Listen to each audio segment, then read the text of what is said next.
Baik, Assalamualaikum warahmatullahi wabarakatuh. Kami dari kelompok 1 ingin mempresentasikan hasil dari kerja kelompok kami, yaitu mengenai database sama dengan kompas penjualan. Anggota dari kelompok 1 sendiri, yang pertama ada Dewa Maulana Malik Ibrahim, yang kedua Dewi Rizky P, selanjutnya Muhammad Al-Haris, selanjutnya ada Abdi Fanani Asiki, dan yang terakhir ada Abdurrahman Halim. Selanjutnya, di sini saya akan menjelaskan apa sih maksudnya database sampai dengan kompas penjualan. Ya, database yang akurat akan menjadi kompas bagi para penjual. Kalau database sama seperti kompas, maka database bisa menunjukkan kemana seorang salesman akan menjual produknya. Para penjual tidak akan kerepotan mencari pelanggan. Kalau jika dalam menjualkan produk atau menawarkan produk tidak memiliki database, maka akan terjadi kesulitan mencari pelanggan. Hal ini akan membuat salesman terlihat menawarkan barangnya secara ngawur pada orang-orang yang tidak sesuai dengan produk. Maka dari itu, database harus akurat dan mengandung pelanggan yang potensial untuk membeli produk kita. Nah, karena itu database sangat penting bagi Kompas perjalanan menuju puncaknya transaksi penjualan. Selanjutnya, kompas penjualan.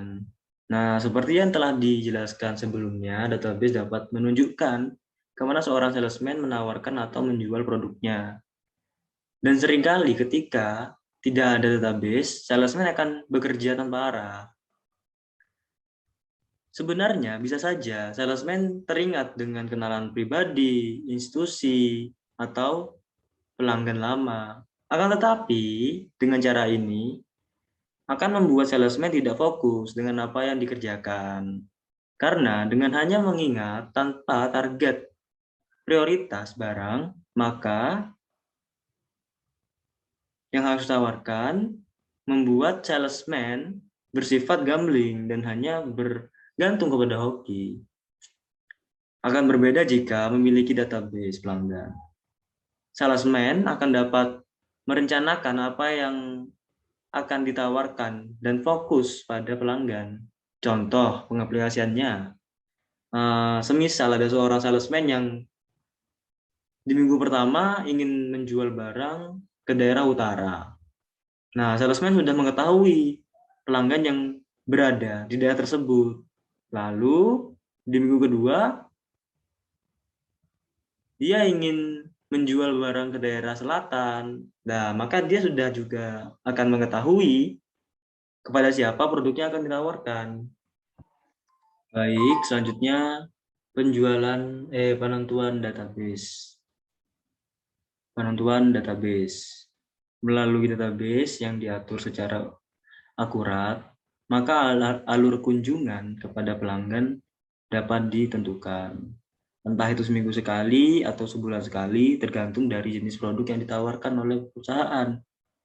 Jika siklus penjualan produk adalah sebulan sekali, maka salesman bisa datang kepada pelanggan sebulan sekali.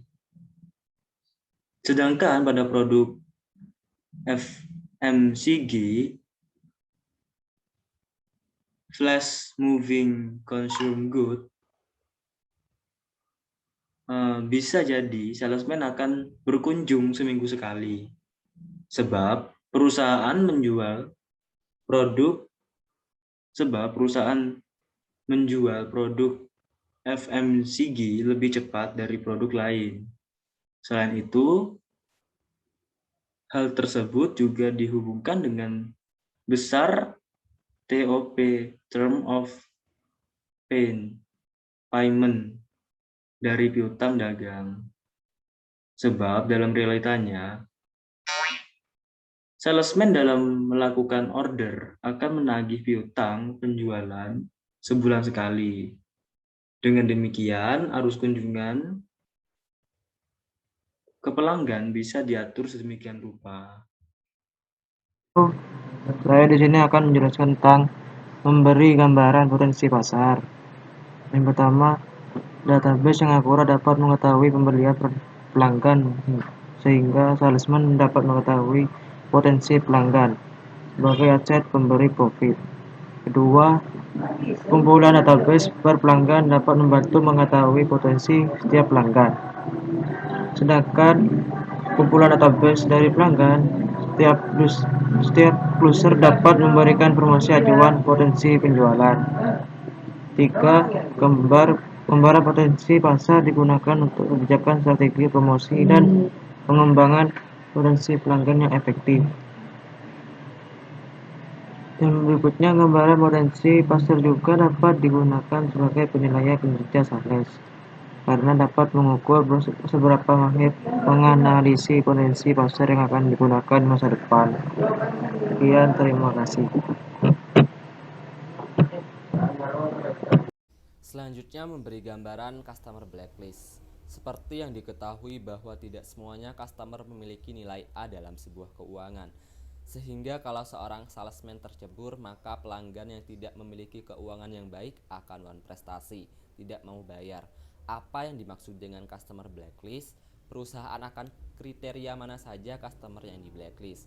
Artinya customer itu tidak lagi dikirimkan barang, meskipun ia memesan barang. Alasannya adalah pihak pelanggan tidak membayar dengan baik kepada perusahaan.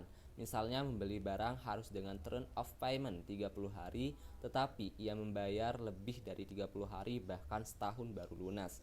Customer blacklist ini tentunya sangat berbahaya bagi salesman yang tidak memiliki database. Biasanya salesman yang kejebak customer blacklist adalah salesman yang kesulitan menjual. Ia sehari misalnya harus mencapai target tertentu. Setelah kian kemari mendatangi customer, akhirnya ia tidak mendapatkan penjualan. Oleh sebab itu, kalau perusahaan memiliki database yang akurat dan sumbernya benar, maka perusahaan juga tidak akan menanggung kerugian akibat tidak adanya kompas penjualan. Baik, selanjutnya di sini saya akan membahas tentang tujuan siklus penjualan. Database akan memberikan petunjuk mengenai efektivitas kunjungan. Setiap salesman yang telah memiliki database pelanggan dapat melakukan evaluasi terhadap para pelanggannya. Melalui database pelanggan yang akurat, pelanggan yang tidak produktif bisa ditinjau ulang apakah akan terus dikunjungi atau tidak. Jika tidak bisa dikunjungi, maka akan digantikan oleh pelanggan baru. Hal ini memungkinkan melancarkan siklus penjualan. Dengan demikian, salesman dapat tahu apakah pelanggan yang dikunjungi layak atau tidak. Selain itu, salesman akan menganalisis pelanggan. Dan harus diperhatikan, di sini ada 4 poin. Yang pertama, pelanggan lama tetapi tidak membeli dalam setahun untuk produk FMCG. Lalu yang kedua, pelanggan lama tetapi hanya membeli 1 sampai 2 kali dalam 1 tahun produk FMCG. Yang ketiga, pelanggan lama tapi membayar dengan cara mencicil. Lalu yang terakhir, pelanggan lama tetapi one prestasi. Nah, selanjutnya itu mengenai CSM sebagai pedoman penjualannya. Database customer tentunya itu akan menjadi kompas kapan produk dalam posisi peak session atau dalam posisi low session. Jika sedang peak session berarti penjualan itu dalam posisi klimaks, sedangkan ketika low session berarti penjualan itu berada pada titik yang terendah.